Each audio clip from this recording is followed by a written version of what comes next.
So I saw this comment from the golden Pookie, the clout chasing golden Pookie. He says, can't wait for this rebrand. I mean, he's been talking about rebranding since the day I found his channel. He's been talking about, oh, my content's going to go in a whole new direction. I'm not going to talk about race no more, right? So it's like, why is it taking you this long to rebrand? This guy clearly has no direction in life.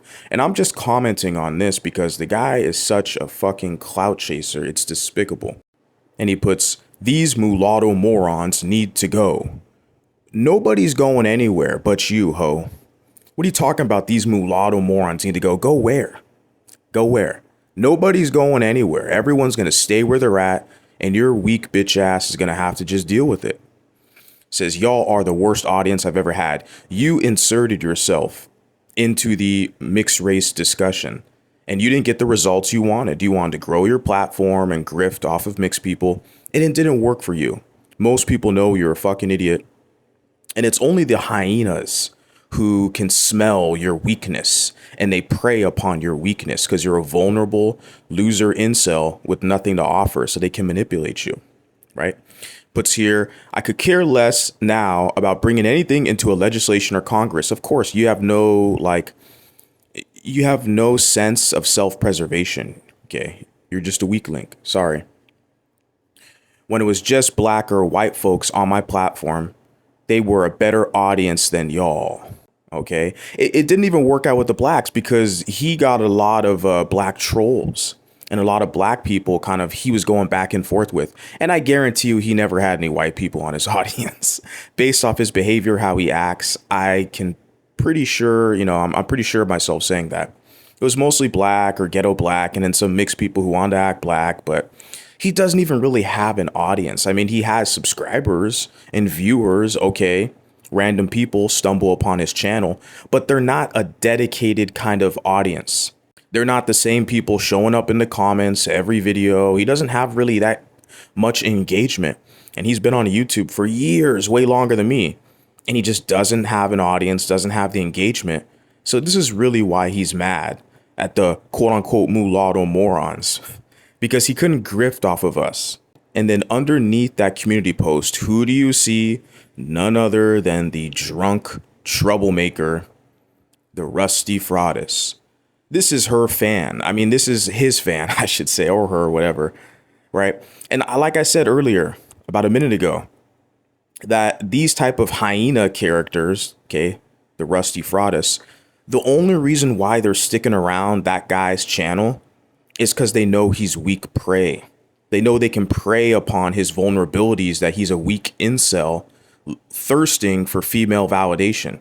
And this Rusty Fraudus, for someone who lies and pretends like she's married and she has multiple kids, don't you think she would spend her time taking care of her family, working extra hours, putting money away for her kids for college? Instead, this loser is on the internet in drama, not making any money. That's why I know this loser is not married. It's so pathetic.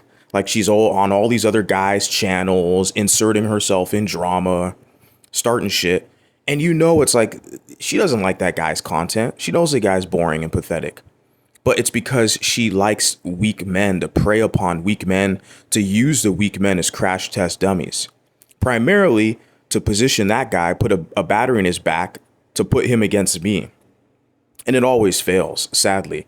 But nevertheless, this is what she's into. She puts here, this audience definitely isn't worth it. She's another failure loser. Everyone basically already kind of exposed and found out that she's a drama queen. She's a troublemaker. She's an instigator. She starts shit. She manufactures drama. She wanted to use basically the trauma with biracial people trying to find a sense of identity and purpose. She's using biracial people for her content. This is all public. She literally talks about living up to Jerry Springer, the Jerry Springer show.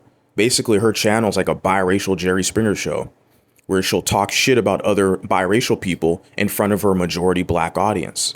And biracial people have been calling her ass out for over the past year. Everyone's been tired of her ass. I mean, all she has left is basically the biracial people are literally the women, but the baby mamas, though.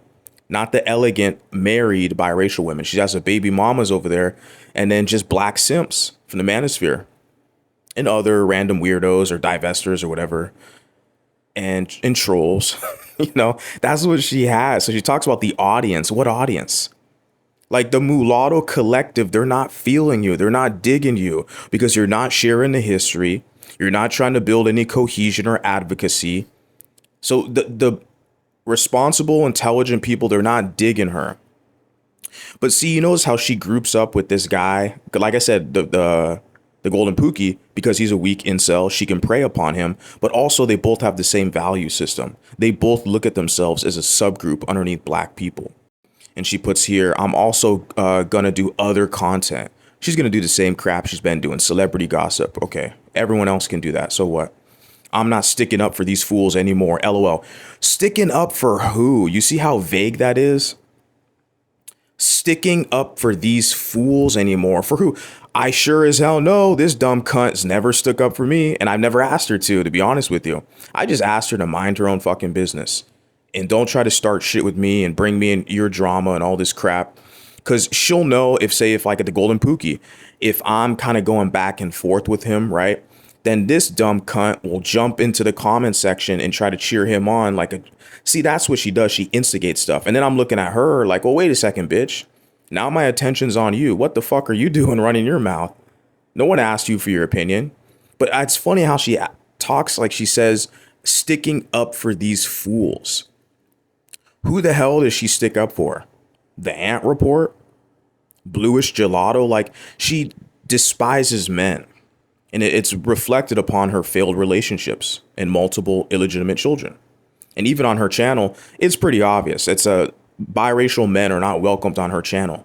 And I had to figure that out the hard way. When I first found these spaces on YouTube, I was like, oh, wait a second. That channel is a fake. It's not really for biracial people. It's for biracial women that are pedestalized in Blackistan, in the community. So they're diametrically opposed to biracial men having a voice. But she'll be on this biracial guy's channel when he has no engagement, no followers. That's the reason why, right? She acts like she's doing him a favor. She'll share his channel. Oh, I helped promote you. I shared your channel. She's doing that to basically use, to pretend like she's an advocate for this guy, to use him, and she's going to ask for the favor. And that's to attack the biracial men who actually have a voice and who actually have an audience, right? But I love this crap about sticking up for these fools. It's only about herself. She's a narcissist. She's got the name Goddess in her name. It's always about her. But both of these people are losers. They're upset about the audience because people aren't buying into their bullshit grift. It's like, how are you going to jump on YouTube and complain about the audience? Instead of putting these stupid comments and community posts, why not just rebrand, make new content, and keep it pushing? Or create a whole new channel with different content. Everyone else seems to do that. But these two people, they seem bitter and upset and like they're resentful. They're resentful towards the collective of mulatto people. This is what I'm seeing when I'm analyzing both of them, because we both, basically the mulatto people who are intelligent and have some self-respect, we basically kick them out of our circles. We're like, we don't want to deal with you problematic troublemakers. You're pro-black. You don't have our best interests. So, the losers, and basically the bottom dwellers of any group, they eventually will link up and find each other. And that's what you see here. The golden Pookie and the rusty fraudist, they found each other. Congrats.